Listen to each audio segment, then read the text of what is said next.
situation seriously too. Thank you. Good evening, everybody.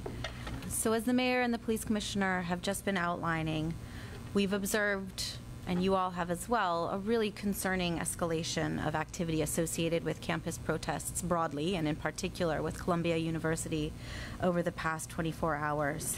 And this escalation presents a real threat to public safety. So I want to make 2 points. One is to reiterate what the mayor and the police commissioner have mentioned, that these protests have been and are being influenced by external actors who are unaffiliated with universities, some of whom have been known to our department and others for many years for their dangerous, disruptive, and at times criminal activity associated with protests for years. So this is not about what's happening overseas. It's not about the last 7 months. It's about a very different commitment to, at times, violent protest activity as an occupation. A number of university partners have reported to us in New York and also across the country that significant portions of their protester populations are unaffiliated with their schools. They haven't got a right to be on campus, and this violates university policies. And most importantly, it presents dangers to students and to the whole university communities where it's happening. And second, we see an escalation in tactics. And when we see what we saw last night, I'm going to show you a few examples, and they exemplify some of the behavior that we're seeing in a much more holistic way. We think these tactics are a result of guidance that's being given to students from some of these external actors. So we see individuals in black bloc attire, scaling buildings, breaking into windows, barricades being made out of furniture or being dragged from the lawn into Hamilton Hall, cameras that have been destroyed, and there's only one reason to destroy a camera. It's certainly not something anyone is taught to do in school.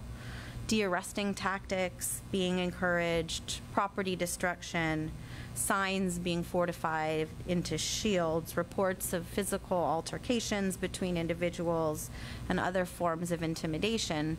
This has gone to the next level, and we have real cause for concern. And I want to point out that this is an escalation that, while it began last night at Columbia, we do expect it to continue beyond one building on one campus, but to other protests, to other universities, potentially to other cities.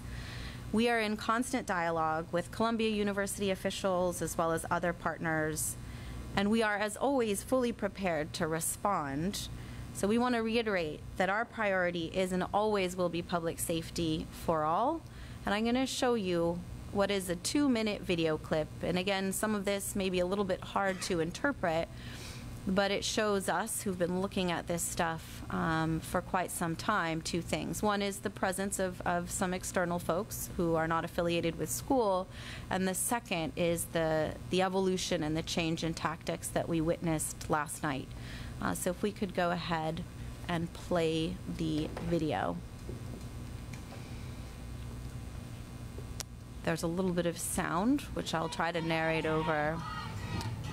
So this is 2 students who are trying to prevent the hall from being broken into, being intimidated by some others, as well as some of the external actors that we have been talking about, making a barrier to be dragged into Hamilton Hall. Here's an example of 2 individuals breaking into windows. Again, the black bloc attire is something that we've seen in protest activity for quite some time. Barricades that are being dragged into Hamilton Hall. Again, people unaffiliated with the school who are assisting in allowing them entry. Some training sessions that are occurring within the encampment itself. You know, that is something that the university has been very clear that only university students are to be allowed within the encampment. And these are just some still shots of some of the property destruction that we saw within Hamilton Hall. The windows breaking, the barricading, using furniture to prevent ingress. and egress. And you can see quite obviously that this is a public safety concern for the students themselves, for the protesters themselves, for anybody else on campus. The broken windows, more barricades, human beings chained together to try to prevent entry into the buildings.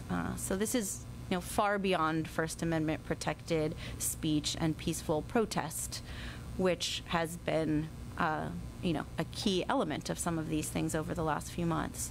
A lot of people involved. Some of them are known to us, and others are reported by university officials to be unaffiliated with campus.